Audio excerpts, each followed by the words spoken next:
Olá, pessoal. Então estamos aí com a decisão do Copom 13,75, nenhuma surpresa. E vamos ver aqui os itens principais. Eles citam a questão bancária norte-americana. Olha só, os episódios envolvendo bancos no exterior têm elevado a incerteza, mas com contágio limitado. Ups. Contágio limitado sobre as condições financeiras até o momento, requerendo contínuo monitoramento. É, é o que eu acho que é bastante lógico, né? É limitado. E tem que continuar olhando, né? Claro, se daqui a pouco começar a contaminar muitos, mas é um banco aqui, um banco acolá, né? Mas não contaminou o sistema, é o que parece. Bom, em paralelo, os bancos centrais das principais economias seguem determinados em promover a convergência das taxas de inflação para as metas. Então, hoje o Federal Reserve aumentou aí em 25 bases, então eles têm lá o intervalo, né? Eles trabalham com intervalo 5 a 5,25 e tiraram a frase que falava de necessidade de novos aumentos. Então, talvez a taxa americana estacione em 5,25 por alguns meses. Não sei, mas é possível. Sobre o cenário doméstico, vamos ver aqui, ó. A atividade econômica está desacelerando, conforme esperado pelo Copom, ainda que exibindo maior resiliência no mercado de trabalho. A inflação consumidor segue acima do intervalo. Tá. Aí ele cita aqui as projeções, eles estão projetando 5,8 no cenário de referência 5,8 para este ano. A gente projeta um pouquinho mais. Focus também. E vamos ver aqui os fatores que eles citam. Persistência de pressão inflacionária global, incerteza sobre o desenho final do arcabouço fiscal a ser aprovado pelo Congresso. Então, quer dizer, é que está no papel ainda, né, gente? Está no papel. A gente não está vendo as discussões sobre isso. E de forma mais relevante para a construção da política monetária, seus impactos sobre as expectativas para as trajetórias da dívida pública e a inflação. Então, aquela proporção, né, dívida PIB, é muito importante. É esse o ponto aí, né, em que a ideia do arcabouço, como foi apresentado lá no finalzinho de na véspera ali da Páscoa, né? Nas vésperas ali da Páscoa foi apresentado que manteria em 76%, teria uma trajetória estável, pelo menos para os próximos, o atual e mais os próximos 3 anos, né? Só que isso ainda é papel, né, gente? Não aconteceu ainda, né? Bom, eles falam aqui também, aqui ó, que a reoneração dos combustíveis e a apresentação da proposta de arcabouço fiscal reduziram parte da incerteza advinda da política fiscal. Então, pessoal, o que é essa redução da incerteza? A redução da incerteza retira um pouco o prêmio de risco. Então, as taxas dos títulos públicos caíram de 6,5 para 6 menos, 6, 5,9, né?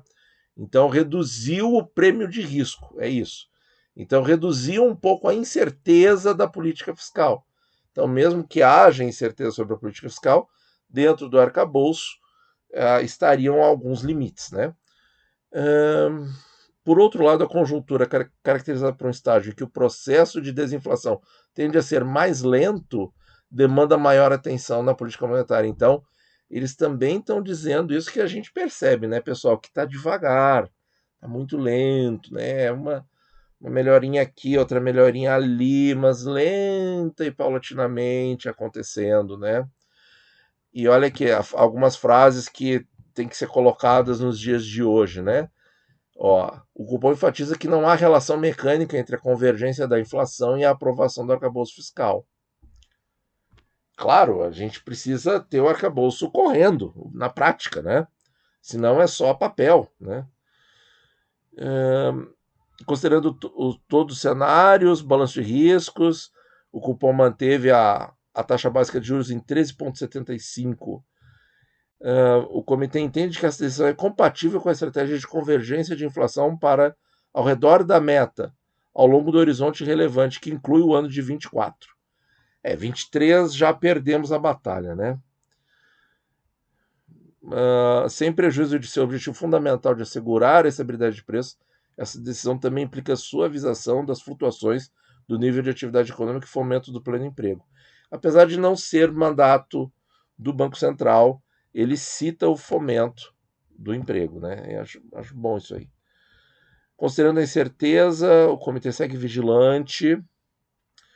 Essa frase aqui acho que tem sido constante, né, pessoal? Avaliando sua estratégia de manutenção da taxa básica de juros por período prolongado.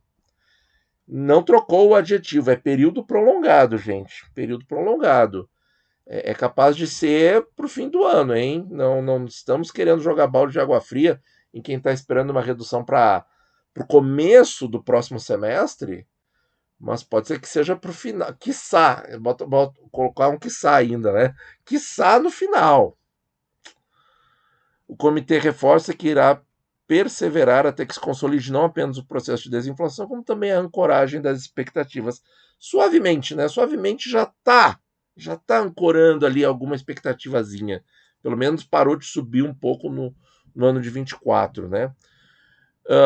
Aí, pessoal, tem aqui uma frase, ó. O cupom enfatiza que apesar de ser um cenário menos provável, isso aqui é novidade, ó, cenário menos provável, é bom que ele explique, né? Porque senão as pessoas entendem mal, porque isso aqui, ó, não hesitará em retomar o ciclo de ajuste caso o processo de desinflação não transcorra como esperado. Isso aqui já estava em outros comunicados, mas eles deram aqui, sabe quando coloca as coisas entre vírgulas? Isso aqui é um aposto, é uma explicação, né?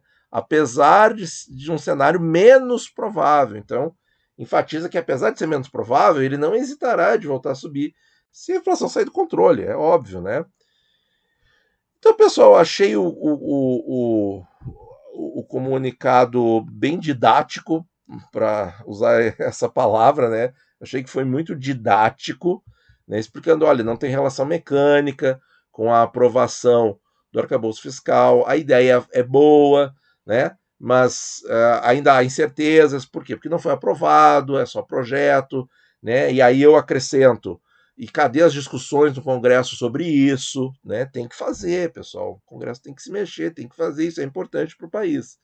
Né?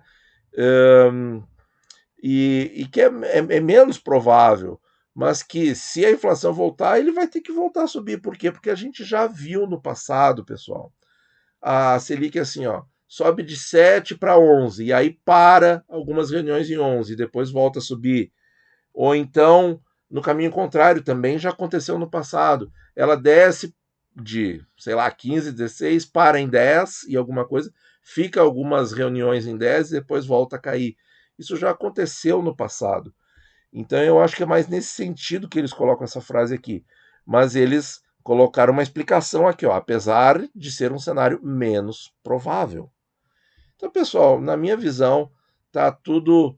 Ele fala ali também que tem que ter paciência, que o comitê tem que ter serenidade, né, na manutenção aí das coisas, porque é aquilo que eu vi também em outros comentários, que o cupom, se ele se precipitar e começar a baixar a Selic na hora errada, o resultado pode ser muito ruim em termos de inflação, né?